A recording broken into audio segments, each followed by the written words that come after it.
guys, di ba, kukuha kayo dito ng ganito, tapos ilalagay nyo po din sa red, hindi po natin ilalagay. So po, ilalagay nyo lang po siya dito, tapos ilagay nyo po dito, wait lang, ito yung ating Elite 300 dito po. Ayan po, pag nakaganyan na po siya, ilagay niyo po dito sa hands niyo. Pag napuno na po yung ganito, pwede na po siya itali. Pinapadala ni Blue White sa kanilang mga unit.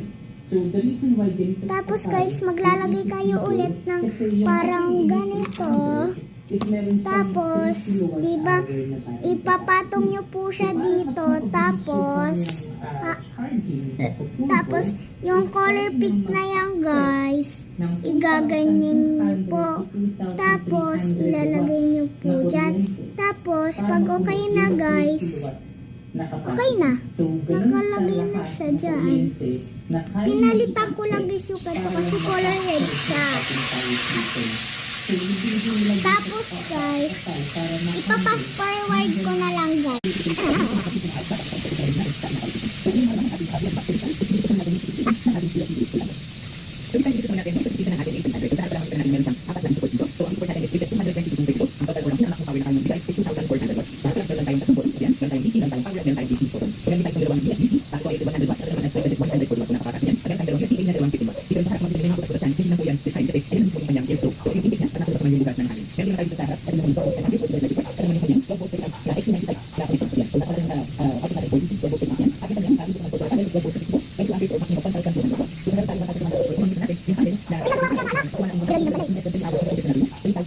So guys, salamat po sa panonood, salamat din po sa suporta. Nakagawa po tayo ng ganito. Pag gusto nyo, 10 pesos na lang po to, o kaya 5 pesos. Meron pa po ako neto, wait lang po. Kung ikumpara natin to sa AC200 Ulco na 2,000 watt-hour, Opo. sobrang liit na ito. Pakita ko sa inyo. Ilalayo ko lang.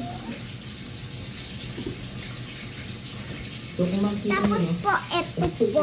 2,000 watt-hour or 3 kilowatts. Hindi siya naka-unlock. 2 kilowatts yan. So makikita nyo. Wait lang po guys. Ito guys. Meron pa. Ito po guys yung mga nagawa ko. Kapag yung ating power system, Ito po guys, kay tatay. Ito po sa akin po to. makikita nyo, gradually tataas. 4.